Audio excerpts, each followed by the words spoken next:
We are back in the time where Henry VIII was King of England. Henry married the widow Catherine of Aragon, and they had several children, but only one of them survived, and that was their daughter Mary. But the king got divorced with Catherine because she was no longer able to have any more children, and Henry was nervous about the possibility of his daughter Mary inheriting the throne. So Henry married Anne Boleyn in secret in January 1533, and together they got Elizabeth. And the rest of the story will be told through the analysis of the film. Elizabeth is a British biographical film from 1989. The film is written by Michael Hirst and directed by Shakir Kapoor, and starring Kate Blanchett in the role of Queen Elizabeth I of England. And the film is loosely based on the early years of Elizabeth's reign. The film takes place in England. Catholic Queen Mary dies in 1558, and her Protestant half-sister Elizabeth is next in the line to the throne. Elizabeth inherits a distressed England beset by debts, crumbling infrastructure, hostile neighbors, and treasonous nobles within her administration, chief among them the Duke of Norfolk. Cecil tells Elizabeth that she should get married so they could produce an heir and secure her rule. But Elizabeth has a secret affair with Lord Robert Dudley, so Elizabeth is not considering this proposal. But Elizabeth needs to learn which of her advisors to listen to, as some are not out for her best interest. If we talk about the setting, we can say that the film takes place from about 1550 to about 1600, and mostly takes place in England. At the beginning of the film, we are in England, but there are also scenes in other places. As example, Scotland. It was the scene where there was a war, and we saw all the dead fighters from England. And now to the composition.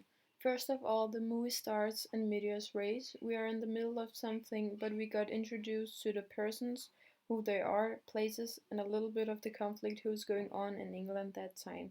So that is our teaser.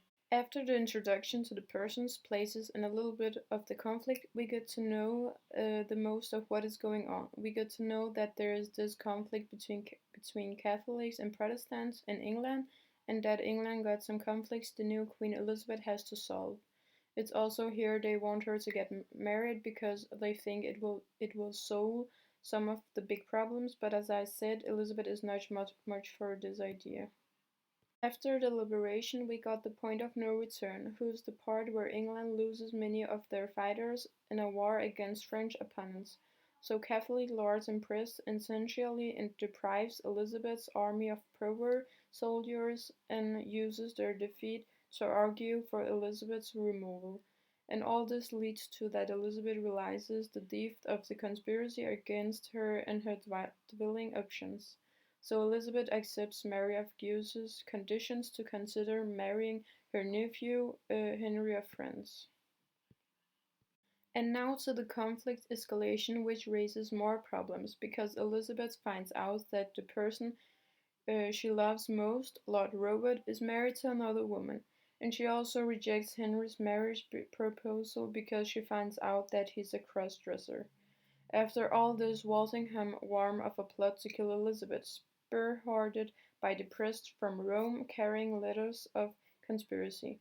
Under Elizabeth's orders, Walsingham apprehends the priests from whom he learns the names of the conspirators and a Vatican agreement to elevate Norfolk to the English crown if he weds Mary Queen of Scots.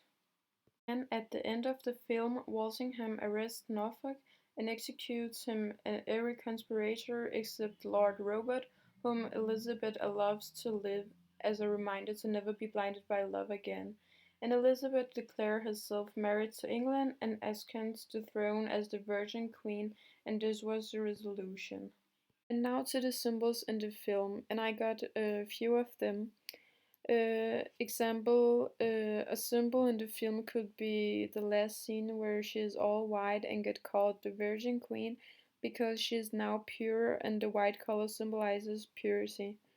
Elizabeth also wanted Lord Robert to be a symbol of how close she was to danger in her life, and that's also why she let him survive. The love between Elizabeth and Lord Robert could symbolize how dangerous love also can be, how close she was to something so dangerous she felt was so safe. Love was also one of the reasons for why she would not marry anyone else, so love between two persons also had a big effect on the country this time. And now to the characterization of Elizabeth the Queen. Elizabeth is a beautiful young woman. We get to know that she loves to dance and enjoy life with the person she loves. She is also a really powerful and a little bit stubborn woman. We can see that because of all the people who try to say what she should do, but she chooses to do what she feels for and want to. There is also a scene in the film where she says that a person's religion should not be that important because it doesn't matter what you believe, and that also says something about her as a person. Elizabeth explained how a woman of that time period is able to attain and ultimately obtain the kind of power that will never be connected with a woman. It's the dichotomy of men and women, how she can take a role a man usually had in that time. Her 45-year reign earned her the title "the Great". It was not merely the result of change, but the result of her strong will, intelligence, popularity with the people, and personal character that made it. And finally, I will talk briefly about the film genre and the theme. The film genre is historical because it's about a real person, and the themes in the film could be the power of a woman, the power of love,